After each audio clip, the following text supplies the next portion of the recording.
everybody, it's Belle. I'm back. I'm playing something a little different. I started the channel with Darkest Dungeon, and now I'm going to be playing To Be or Not to Be, a choose your own adventure story that's about Hamlet. It was done by Ryan Q. North and a bunch of other people. And I've played this once, like forever ago, so I don't know what's gonna happen. And I'm probably going to be picking the most ridiculous options. I turned the narration off, so I'm going to be reading for you. So that'll be interesting. Introduction. William Shakespeare, 1564 AD to whenever he died, was well known for borrowing from existing literature when writing his plays. Romeo and Juliet is pretty much lifted entirely from Arthur Brooks' poem The Tragical History of Romeus and Juliet. Dude didn't even change the names. And as recent Shakespeare scholarship has established, the famed play William Shakespeare Presents Hamlet was lifted wholesale from the volume you are about to enjoy, To Be or Not to Be. As you can tell, this is satire. To Be or Not to Be is both the earliest recorded example of the books as game genre, as well as the first instance ever in the then newish English language that was kicking around of an adventure being chosen by you, the reader. We've gone ahead and added illustrations, plus we've taken the liberty of marking with tiny Yorick skulls the choices Shakespeare himself made when he plagiarized this book back in olden times. They look like this. They're there in case you wish to put yourself in Shakespeare's shoes, reading this book as he did, stealing plot elements wholesale, and classing up the language as you went go. Oh, as you went go. I can read, I promise. However, that is not the only way to read this book. Feel free to explore your other options, as each time you read this book, you can go on a different adventure, assuming you don't read the book 3 quadrillion, 1,181,439,094,525 times, at which point the adventures will start to repeat, and they'll probably seem pretty familiar long before then anyway. Now take yourself back to history when ghosts walked the earth and nobody knew velociraptors were ever even a thing. Steel yourself to experience the magic of Shakespeare as it was meant to be experienced, in a non-deterministic narrative structure where you end up thinking maybe you made a wrong decision. So you mark the pages you were just on, so you can always go back and make a different choice if you die for some dumb reason. To be or not to be, that is the adventure. So yes, by Ryan North, noted Shakespeare scholar and enthusiast, we can choose our character. Man, what if I just want to read the acknowledgements instead? You can't tell me what to do, smart guy. I'm just going to keep reading. We're going to choose our character. You've just been born. Congratulations. Good work on that thing. Now, surprise, babies are boring, so we're going to jump ahead in time to a point where you're an adult and you've already lived a bunch of your life. But I promise most of what we're skipping over was really dull. You ate a lot, and slept a lot, and made some friends. Tears were shed, makeouts were totally had, etc. It was a bunch of high school stuff. The awesome stuff starts now. I missed the makeouts, though, so I mean, what the heck? So, let's begin, my friend. Remind me again who you are. Are you Ophelia? She's an awesome lady in her late 20s with a calm, competent, and resourceful demeanor. She's got a +1 bonus to science, but she's also got a negative weakness against water, so heads up. Ha. Shakespeare jokes. Hamlet. He's an emo teen in his early 30s. Also, he's the Prince of Denmark. Hamlet has a +1 resistance to magic, but there's no magic in this adventure, so this never gets mentioned again as of right now. You could be Hamlet Sr. He's the king of Denmark, 50 years old. He's super good at fighting and leading men into battle in naps. Let's say a +1 to each. Look, bottom line, he's an unstoppable machine of death, and should you choose to be him, you may experience kingly glory. So we can play as Ophelia, as Hamlet, or as Hamlet Sr. And we can see here, Shakespeare chose to play as Hamlet.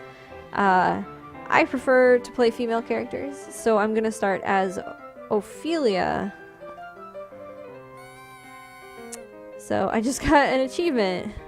To be she, choose to play as Ophelia. Ta-da! Oh, yes, okay. Right, you're Ophelia. You're a beautiful and independent young woman, and although it makes you roll your eyes when you think about it, you've fallen in love with a prince. Prince Hamlet is funny and charming, and he seems to like you a lot. You try not to get too excited about it, because you're worried you might jinx it, but things really are going great. Only it's been hard doing the long distance thing while you've both been off at university.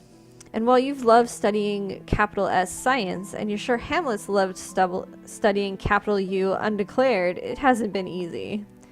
Now that you're both back together in Denmark for his father's funeral and his mother's second wedding, it's been harder still.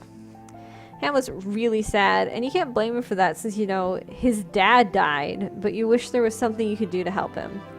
When you last saw him, Hamlet mentioned how the castle seemed cold and drafty, and for some reason, it stuck with you. You've been sitting at your desk trying to think of something you could give him that would help him with that, a way of cheering him up a little, remind him he's still got people who care about him. He wears these cloaks all the time, but then he's taking them off in warm rooms and putting them back on in cold ones. If only there was some way you could keep the rooms at a uniform temperature, he wouldn't need to be constantly adjusting his clothes throughout the day. But to do that, you'd need some way of measuring heat and a way of transporting it throughout the castle, perhaps through a series of pipes. Your thoughts are interrupted by a knock at your door. "Who is it?" you call. "It's me," says your brother. "Come on, let me in." Let him in, or tell him you're busy. So I'm going to try to avoid making any of the choices that Shakespeare would have, so we're going to tell him we're busy. "I'm busy," you shout through the door to Laertes. "I'm leaving for France soon," he shouts back. "Don't you want to say goodbye?" "Apparently not," you shout in reply. "Whatever," Laertes yells. He storms off, stomping all the way. You sit in silence for a moment. He stomps back. "Say bye to Dad for me, okay?" he shouts. "Okay, I will," you yell through the door. He storms off again. "To France, I guess?" Brothers, am I right? Return to your work. At your desk, you continue your work on the problem of automatically heating the castle. Hours turn into days, and you're generally left alone by both your family and your boyfriend. Your father ignoring you is no big deal. While you're a little worried about Hamlet not stopping by more often, he has asked you to leave him alone for a while he mourns, and you're respecting his wishes. But if you're going to be honest with yourself, you've also just gotten really absorbed in this problem. You decide to split the problem into sections, delivering heat and knowing when to deliver heat. It would be possible to put servants in every room and have them report when it's too cold, but that's both expensive and unreliable. It depends on the servant, the warmth of their clothes, how much they love to lie to people about what temperature their skin is sensing, and so on. You're wandering the castle grounds when it hits you. You've been thinking about how water expands when it freezes and how that could be used to tell you when it's cold, but it's not much use for measuring temperatures outside the freezing point. Your father, Polonius, happens to wander by, talking to himself about the evils of drink, and you realize alcohol.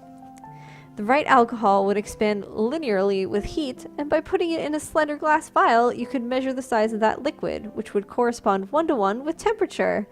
So we're learning a lot here. Like, as we're going through this story, we're just basically learning science. Put the same markings on each of these glass vials at the same temperatures, and you've got a universal, comparable, and consistent way of measuring heat.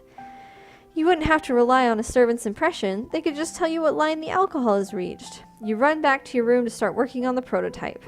Just as you complete it, you hear a knock at your door. "Who is it?" you call. And oh my, who should answer from the other side of the door? Seriously, who should answer from the other side of the door? So, we don't have any choices from Shakespeare, so we can get our boyfriend, our father, or our best friend, Demetria Mimus, who is a dinosaur. We're going to go with the dinosaur, because I don't know if they're actually going to let me pick that. Hamlet is at the door. That's right. Turns out that simply wishing for someone to be at your door doesn't change who's actually there. You don't control reality with your thoughts, Ophelia. Sheesh. Anyway, Hamlet opens the door and steps into your room. "It's me," he says. You haven't seen each other for a while. It's so great to see him. You run up and throw your arms around him and you smooch. It's just like old times. But the moment passes, and when you look at his face, you can see concern written all over it. He's troubled by something. Ask him what's troubling him, or wait for him to tell you. We're really preoccupied with thinking about science. So we're gonna wait. And maybe he'll tell us. You wait, doing nothing, and he pulls away from you and holds you at arm's length. "Listen," he says, and then he begins unbuttoning his jacket, taking his garters off, and Oh gosh, yes, he's actually doing it. He's fouling his stockings. What's wrong, Hamlet? You ask in alarm. What you say next sounds like the obvious question, but you ask it anyway. Why are you fouling your stockings? Instead of answering, he grabs you by the wrist. You come to the entirely obvious conclusion that he's not acting like himself. This conclusion is reinforced the next few moments when he moves his other hand to his forehead as if he might faint, but instead of fainting, he stares at you intensely. Hamlet, I don't know why you're doing that. You begin and he sighs really loudly. It's the most intense sigh you've ever heard. It's actually kind of impressive. Look, if you'll just talk to me, we can. What you begin, and he sighs again so loudly that it literally drowns out your words. Fine, weirdo. Let's play the wrist-holding game. Yay. You meet his eyes, and he sighs one of those ultimate sighs again, then gets up and leaves in what can only be described as the creepiest way possible. Walking with his head wrenched over his shoulder so he can watch you even as he crab walks out the door. Well, that was weird. Maybe he's sick? You decide to check in with your dad, because as annoying as he is, he does have some experience in these matters. Follow Hamlet and ask him what's wrong. Maybe you can help him sort things out. Since not talking to Hamlet didn't work last time, let's try talking to him. You ask him what's wrong, and, well, there's no other way to put this, so I'll give it to you straight. Hamlet tells you about a spooky ghost and a plan for murdering his stepfather, Claudius, pretender to the throne. I'll be frank, it sounds crazy. A ghost? Murder? But he is your friend and lover, and you're not going to leave him hanging out to dry. As gently as you can, you tell him you're pretty sure ghosts don't exist, but even if they do, he needs to be certain that the ghost he saw was actually the ghost of his father. What if it was some other ghost trying to mess things up? That seems to give him pause. Hamlet admits he never actually asked the ghost for information, only his dad would know. It's possible the ghost could be an imposter. I'll come with you tonight, sweetie, you say. We'll go together, and if a ghost shows up, we'll figure out what to do. You're confident no ghost will appear, and that this will all just go away. You take his hand and squeeze. Hamlet looks up at you, and you can see his relief. Okay, he says, smiling. What do you do? Well, we only have one option, so we're going to go see the ghost that evening. Evening comes, and Hamlet leads you to the spot outside where he first saw the ghost. We have to wait till around midnight, he says. I think that's when he normally shows up. To pass the time, play a storytelling game you enjoy, where you say one word of a story, and he says the next word, and neither of you knows where the story will go. Once, you begin. Upon, he says. A, you say. Time, he says. There, you say. Was, he says. A, you say. Beautiful, he says, looking at you. You smile. Prince, you reply, and he smiles back. Who, he says. Wanted, you say. To, he says. Kiss, you say. His girlfriend, he says. That's cheating, you say, and then you're kissing. Wherefore? We're gonna make out for a while, or don't make out, because, and you can't believe you're thinking this, but what if a ghost catches you making out? We're gonna make out. You make out for what turns out to be quite a while, as the night is warm and the stars are stunning, and there are no bugs here to bite any exposed flesh, and before you know it, you've totally made out as much as it's possible to totally make out. Nice. And you fall asleep in each other's arms. If ghosts exist, and if one really did show up, he certainly had the good grace to leave you alone for your makeouts. Also, he was probably embarrassed. You were both way naked. The two of you return to the same spot the next evening, and the evenings after that. But he becomes more and more a date night, and less a specter from beyond the grave wants to get some murders done thing. King Claudius and Polonius are not exactly thrilled with the two of you being together, but on the flip side, any urges to commit regicide that were floating around have begun to fade too. Though you talk about it often, the whole encounter with the ghost, if it really did happen, takes on the quality of a dream. Rather than do the long distance thing, you decide to move in together and get your own place here in Denmark. Together, the two of you work on finalizing the invention of the alcohol thermometer. It works, and even figure out the other half of it, a way to move heated air throughout a building. Congratulations, you invented central heating. It's an invention that all of Denmark wants and most are willing to pay for. While it's not the largest, you do live in the most comfortable estate in the entire country, thanks to the heating money. One bright summer day, as the two of you walk through the castle garden, you get down on one knee and say, "Sweetie, you're the most important person in my life, and I can't imagine ever living without you. I want to make you as happy as you make me every single day. Let's get married." You mean every word. It's not the most traditional proposal in the world, nor is it the most traditional wedding, but it's wonderful and beautiful and perfect. You're very happy. You don't invite Claudius to the wedding.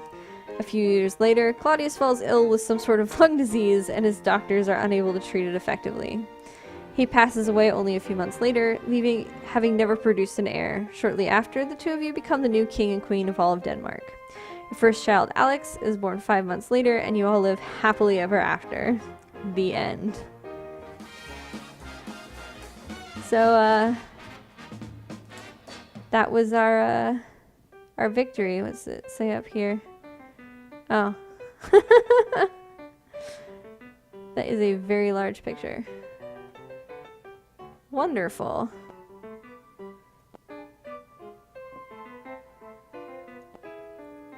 Oh, I guess that's it. Artwork unlocked. Congratulations, you found a piece of artwork. View it at any time in the art gallery under extras from the pause menu. It's time for the Hamlometer. Oh, I don't know. Game over. Your stats this adventure. Stockings befouled, 1. Choices made, 11. Times you were 1. Huh. Times you were not, 0. You created a better story than Shakespeare. Why not use your limitless power to go on an all-new adventure? Restart from a checkpoint, restart the adventure, or show me the credits. We're gonna go to the credits. So, while the credits are rolling and all this confetti is falling, yeah, I'm just gonna say that was interesting. Not as many choices as I expected, and a whole lot more, me having to narrate, than I expected. And considering how many illustrators they have on here, I was expecting a lot more visuals for the story. I know this did actually start out as a novel, before it became like a choose your own adventure game. But yeah, I expected more pictures, it to be more a bit like Cinders, or like a Japanese dating sim, something like that, where there's a lot more, just more art, a lot more to look at and while you're reading, I guess. Not bad. I enjoyed it. I will look forward to finding more endings. Maybe we'll start as Hamlet's dad. Though I believe he's supposed to die, so maybe you get to haunt stuff. But yeah. So yeah. That was To Be or Not to Be. Thanks for coming with me on this more relaxing sort of game, though I think now I'm losing my voice, so I'm gonna leave that here. Thank you for watching, and I will see you next time.